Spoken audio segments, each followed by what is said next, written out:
ആവേശം നിറഞ്ഞ സംസ്ഥാന പുരസ്കാര പ്രഖ്യാപനമായിരുന്നു ഇത്തവണയും നടന്നത്. 160 സിനിമകളാണ് അവാർഡ് നിർണയത്തിനായി ജൂറിക്ക് മുൻപിലെത്തിയത്. ചരിത്രത്തിൽ ആദ്യമായാണ് ഇത്രയും അധികം സിനിമകൾ ജൂറിക്ക് മുന്നിലെത്തുന്നത് എന്ന പ്രത്യേകതയും 54ാം കേരള സംസ്ഥാന പുരസ്കാര പ്രഖ്യാപനത്തിനുണ്ടായിരുന്നു. അന്തിമ പട്ടികയിലെത്തിയത് 38 സിനിമകളാണ്. സംവിധായകനും തിരക്കഥാകൃത്തുമായ സുധീർ മിശ്ര അധ്യക്ഷനായ ജൂറിയാണ് പുരസ്കാരത്തിന് അർഹരായവരെ തിരഞ്ഞെടുത്തത്. സംവിധായകൻ പ്രിയനന്ദനും ഛായാഗ്രാഹകൻ അഴകപ്പനുമാണ് പ്രാഥമിക ജൂറി അധ്യക്ഷന്മാരായി എത്തിയിരുന്നത്.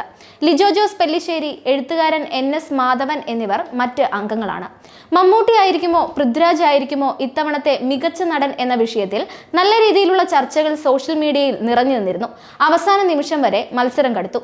കാതൽ തിക്കോർ, കണ്ണൂർ സ്ക്വാഡ് എന്നീ ചിത്രങ്ങളിലെ അഭിനയം പരിഗണിച്ചാണ് മമ്മൂട്ടി മുന്നിട്ട് നിന്നിരുന്നത്. 2 ചിത്രങ്ങളും നിർമ്മിച്ചതും മമ്മൂട്ടി കമ്പനി തന്നെയാണ്. എന്നാൽ വർഷങ്ങളോളം കഷ്ടപ്പെട്ട് പൃഥ്വിയും ബ്ലസ്സിയും ചെയ്ത ആടുജീവിതം ഒരുപടി മുന്നിലെത്തുകയായിരുന്നു.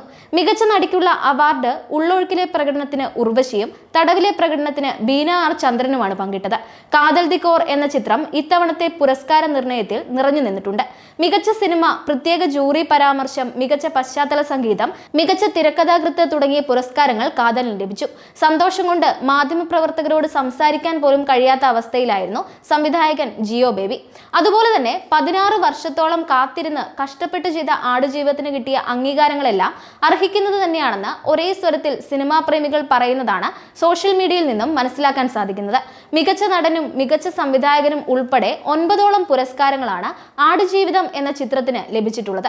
കഷ്ടപ്പാടിന്റെ ഫലം എന്നതിനപ്പുറം ഈ പുരസ്കാരത്തിന് മറ്റൊന്നും പറയാനില്ല. ഇരട്ട, തടവ്, പാച്ചുവും അത്ഭുതവിളക്കും എന്നീ സിനിമകളും ഒന്നിൽ കൂടുതൽ പുരസ്കാരങ്ങൾ നേടിയിട്ടുണ്ട്. എല്ലാ വർഷവും സംസ്ഥാന പുരസ്കാരം വിവാദങ്ങൾക്ക് വഴിയൊരുക്കാറുണ്ട്.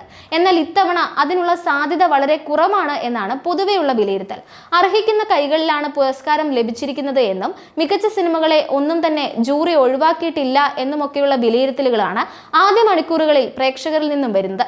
പ്രത്യേക ജൂറി പരാമർശം നടൻ സുധി കോഴിക്കോട് കാതൽ, ജൂറി പരാമർശം നടൻ ഗോകുൽ KR ആടുജീവിതം, മികച്ച നവാഗത സംവിധായകൻ ഫാസിൽ റസാഖ് തടവ്, മികച്ച ഡബ്ബിംഗ് ആർട്ടിസ്റ്റ് ആൺവിഭാഗത്തിൽ റോഷൻ മാത്യു, ഉള്ളൊഴുക്ക്, ബാലാട്ടി എന്നീ ചിത്രങ്ങൾ, മികച്ച മേക്കപ്പ് ആർട്ടിസ്റ്റ് രഞ്ജിത്ത് അമ്പാടി ആടുജീവിതം, മികച്ച വസ്ത്രാലങ്കാരം ഫെമിന, മികച്ച ശബ്ദമിശ്രണം റസൂൽ പൂക്കുട്ടി ശരത് മോഹൻ ആടുജീവിതം, മികച്ച കഥാകൃത്ത് ആദർശ് സുകുമാരൻ കാതൽ, മികച്ച സ്വഭാവ നടി ശ്രീഷ്മ ചന്ദ്രൻ പൊമ്പിളയൊരുമൈ, മികച്ച സ്വഭാവ നടൻ വിജയരാഘവൻ പൂക്കാലം, മികച്ച രണ്ടാമത്തെ ചിത്രം ഇരട്ട എന്നിവയാണ് മറ്റ് പ്രധാന അവാർഡുകൾ.